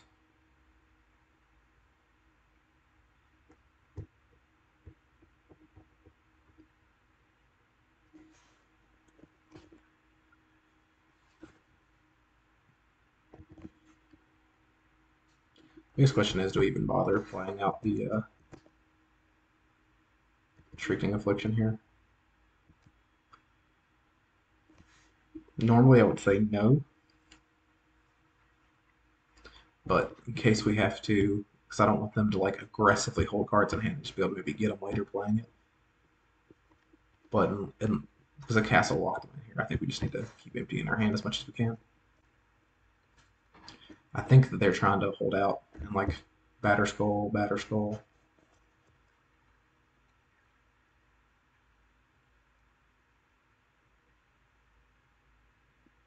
Alright, so that's an Assassin's Trophy. I don't care too much about that. Is there any way I can activate that Castle Lochthwain now?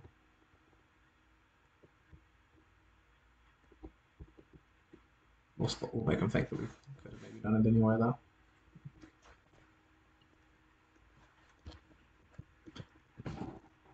Another interesting spot here. So if they go land, batter skull, they start taking damage off the rack.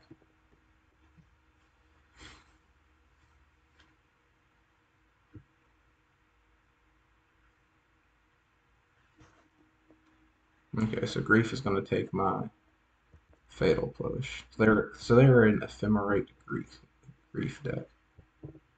Let's actually do that so that they have to take the Thoughtseize, which is absolutely dead anyway.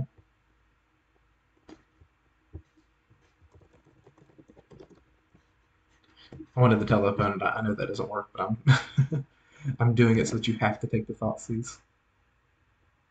But I don't care if they know that or not. So Pox would be really nice right here. Mishra's Factory is pretty good. Let's fire this factory up. We'll see if they'll trade here because it's not pumping. It's not going to make any difference.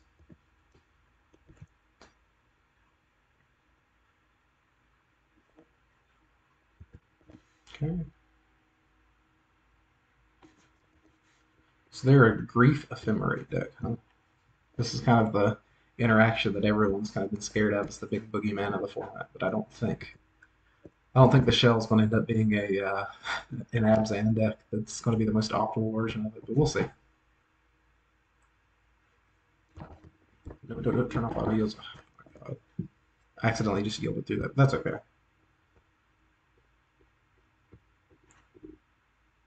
Let's crank up the factory.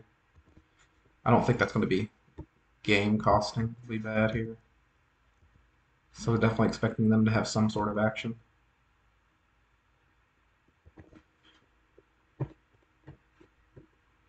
And here it is. Here is the reason why you do not mull to Leyline. I mean, he might have like Abrupt Decay, Untap, Land, Batter Skull, but then he takes like 9, so he can't really do that.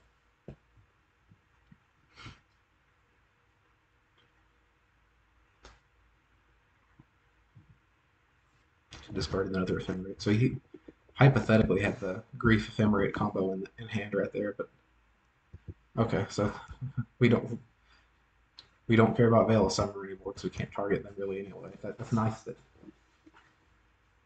we can't make him sacrifice his Batter Skull if he manages to slam a Batter Skull right here.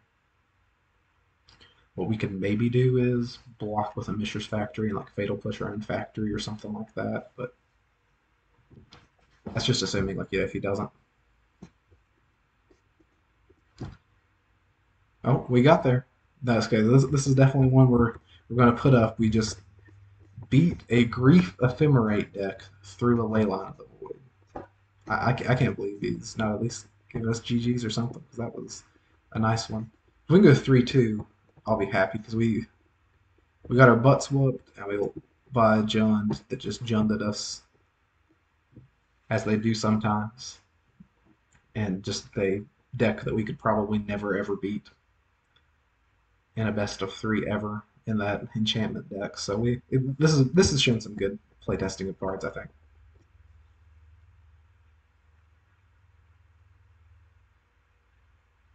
So one more.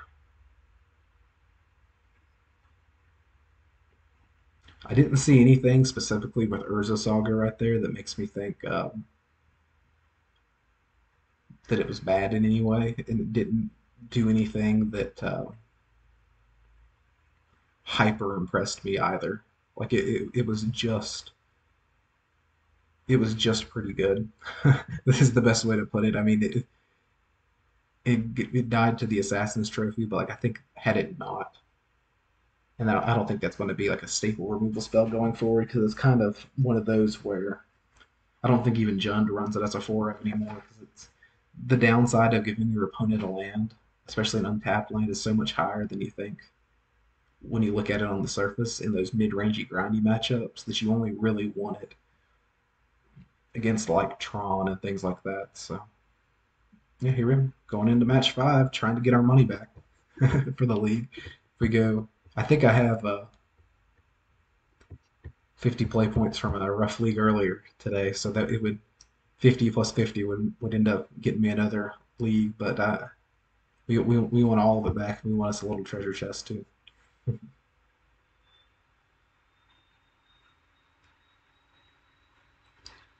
Queuing up.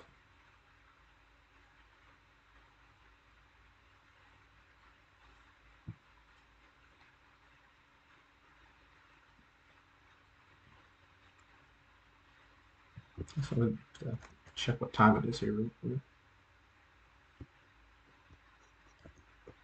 Okay. We've got time to finish this today.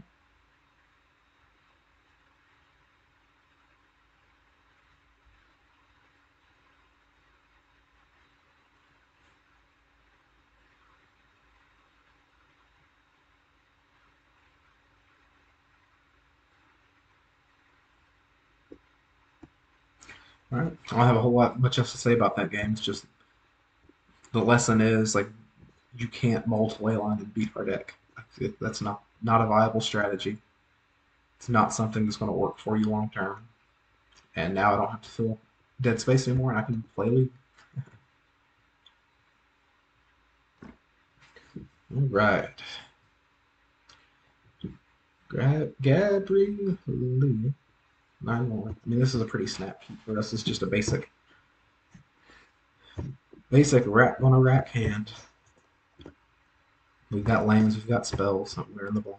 Okay, so I don't know if anyone is very familiar with the modern meta, but that on its own probably tells us we're playing against a breach deck. Just almost no other deck. I mean, maybe some fringe storm deck or like a budget deck would be playing those, but only is it breach actually ever plays that deck. And from my experience, this is a good matchup, so I'm kind of excited, but I don't want to. Definitely don't want to jinx us here. I think we take. So let's think about the sequencing. Let's take the Archmage's Charm because they could hypothetically tap land next turn, hold up interaction to counter a Liliana, and that's kind of our way that we just keep them from ever gaining any traction. Untapped land there is weird. That makes me think they almost definitely have a remand, which is fine. I don't know why you would just play tap Steam Vents in that situation. So unless you drew into a card that does something.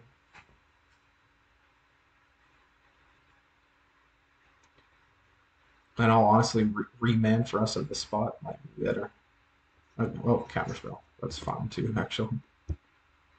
Don't mind that at all. It's actually much better than a remand because that netted them a card out of their hand.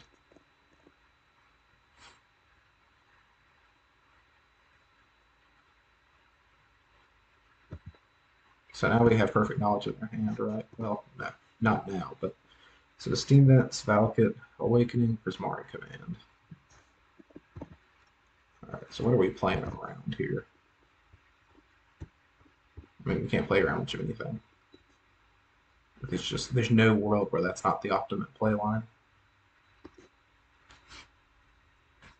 There's a good chance we ditch the Fatal Push here.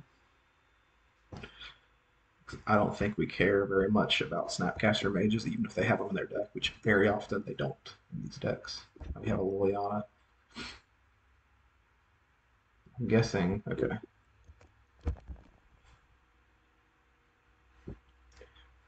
I thought maybe that they would Prismari command to create a treasure token this turn, but bottom three, drew three. That's weird. But, okay.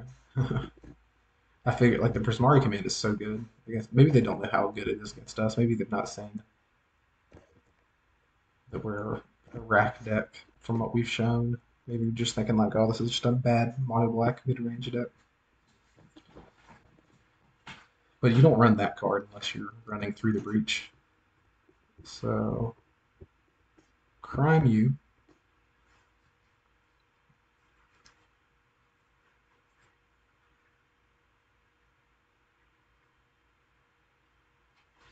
Discards counterspell, okay. So each player discards a card.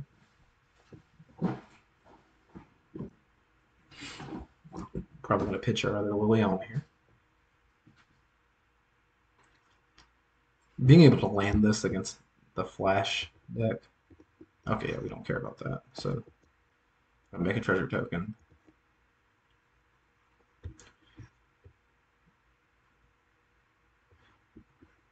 Okay. And we still don't. I think we just discard our other Liliana Veil. Play this.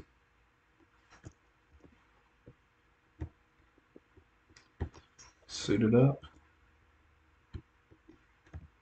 We have a pretty fast clock here too. Like this creates so much clock advantage on such a do nothing card. So wait, did they? Oh, they made their treasure token there. I don't think I would have done that. But let's play a Shrieking Affliction because that'll end up netting us more damage than suiciding this Mishra's Factory away here. And their end step will make a construct. Our upkeep will make a construct. Because they're in a spot where they really need exactly Through the Breach, exactly Emrakul to be in the game. And I don't think I would have got rid of my treasure token just to do that. But who knows? I think there's a good chance that they're holding a land right there. But we'll see, though.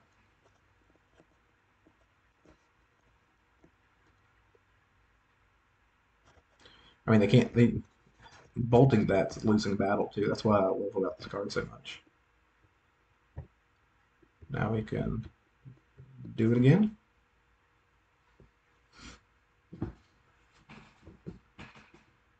I mean, this has looked super, super, super good.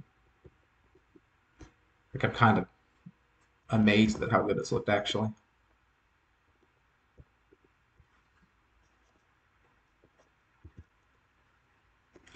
What we can do right here is if they try to bolt it response, we can just not Fatal Push and activate our Mishra's Factory.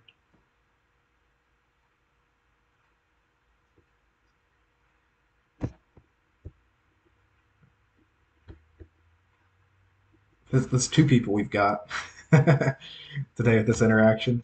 Whoop! Take four, bud.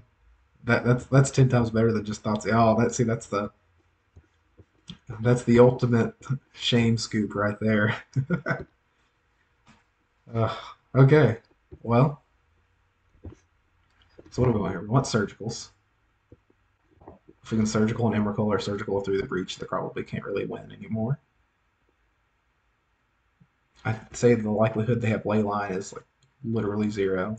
They're not going to take out their cheap removal like Bolt and Prismari commands. So like Sedgemoor Witch is bad, Plague Engineer is bad. I think we just maybe go down one swamp. Let's go down two swamps. All right, that's another game where Urza's Saga has just looked absolutely stellar. Okay, I'm actually like extremely shocked at how good it's looked. I knew it would be playable, and I knew it's a good card, but I mean it has looked like reinvigorate our decks level good, and that's so amazing to see. All right, We'll keep that. The turn one interaction against them is so much better than it is against a lot of decks because you really start to know like, okay, what do they have? What are they dealing with here? And what am I playing around?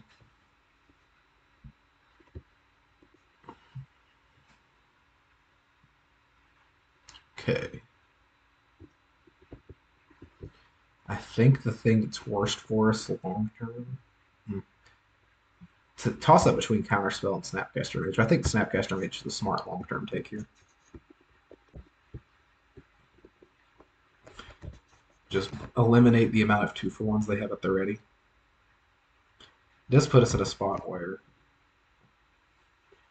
we play our Shrieking Affliction, they counterspell it, we play our rack, they can't do anything, then they have to Vendilion click to take the Smallpox. That's awkward though. Let's play the Factory, because that's the line we're going to. Shrieking Affliction, they'll almost 100% counterspell that, especially considering we have the Factory up. Yep. Then let's rack. Bum, bum, bum. Now we have a pretty good clock going. So they will probably Vendilion click our upkeep next turn. Oh, they can't. Ooh, ooh, ooh. That is not great for you, my friend. Now we're in a spot we can take that lightning bolt too, so they can't deal with our factory.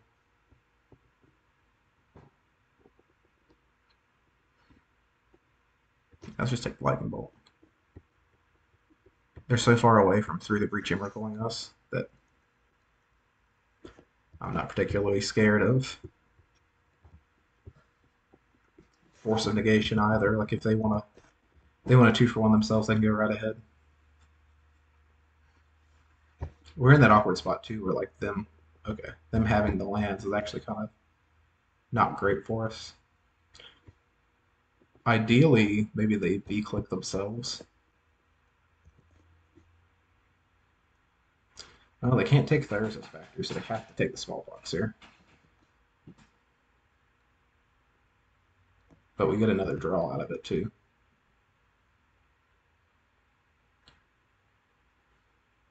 Like you have to take that card out. Okay. I was like, I could see maybe in like absolute,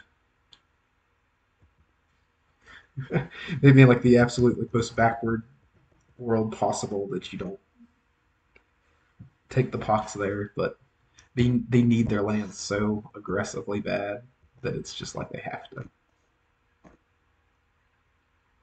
get rid of Smallpox there. Okay, so they have Cryptic, and they have the mana up, and they have Force of Negation, they have Immortal.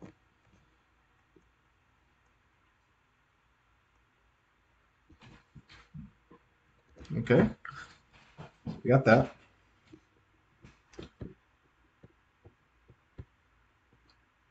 What they're doing here is they're kind of holding up the Cryptic, and this puts them in a weird spot if they want to counter draw that. I can't even take the Cryptic with that. Okay, yeah, so we just take the Force of Negation. Puts them at one card in hand. That's...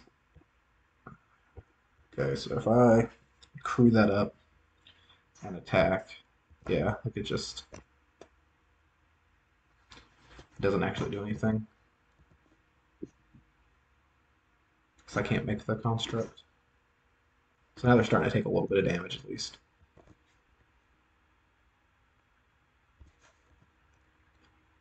We can race this click all day. Like, I'm okay with racing the click.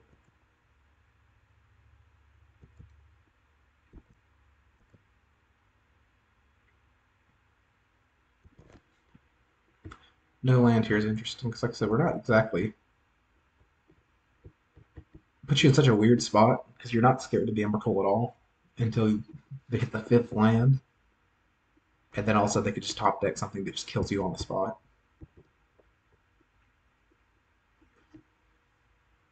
The big question is here: what's the likelihood that they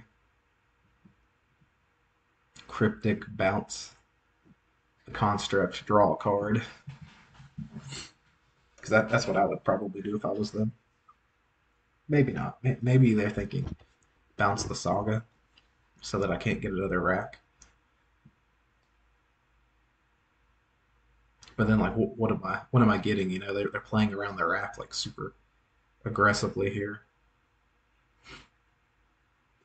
I don't wonder if maybe there's like a chance that you want just like a really good one drop creature to get with that. Uh, if they have like a, I don't know, there's not a whole lot of good one drop creatures that are artifacts.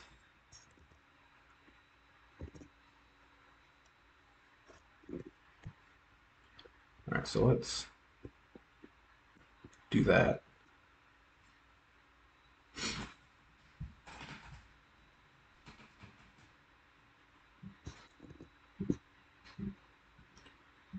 Oh, I mean, we just have to get a rack. There's nothing. We don't have a big enough toolbox to deal with everything that's happening here.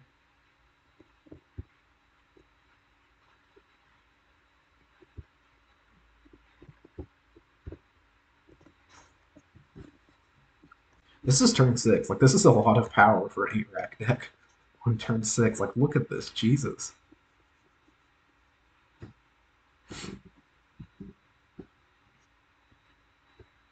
You know, I would almost certainly tap draw here if I was them.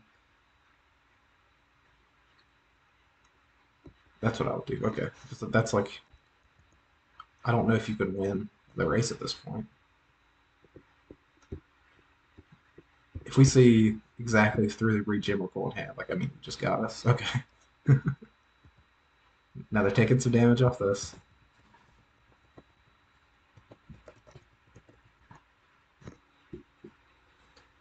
Like this card has done so much work. Like it is. Did you rip through the breach? Don't you be stalling out on me here. Slam that if you rip through the breach. If you do, you just get me. That's your deck, man. Like, and good for you if you do it. But oh god, I like what they're doing here because they're making me sweat a little bit, which means they almost definitely don't have it. But I respect the idea to like let's just make him sweat it out for a second.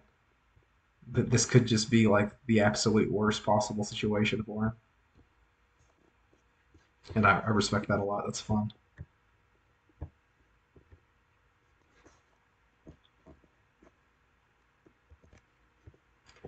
So now they're in a spot where like if they have cryptic, tap everything, draw, it looks pretty good too.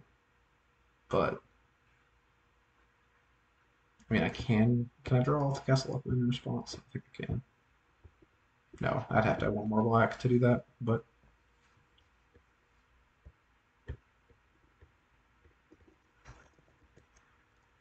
I mean, this is what I'm super impressed. So snap, bolt,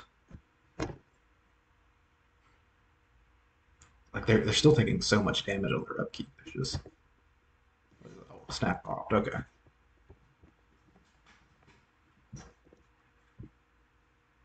and they got to hold whatever they keep in hand with the op, right? Because that nets them their card back. But I don't know. They're in a spot where it's like they have to be digging for specifically through the breach and Merkle here. I think they know that too. Yeah. And they're not gonna wait. They're gonna wait to opt at my instep, which is the right play. All right, let's see if they can get through the breach. Look over at the right of your screen. If it says scry to the top, they got it. So scry bottom. Sign number one. Rack's going off.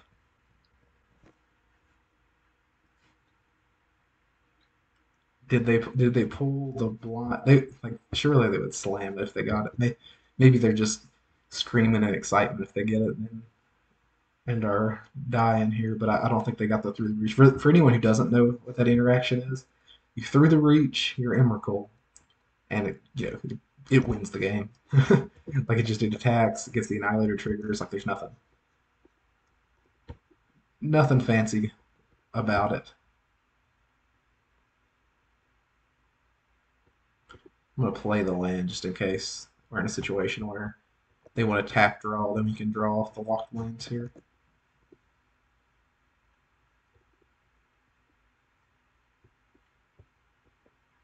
I think we know one's a so yeah tap draw. Oh no, we got there. Nice guys.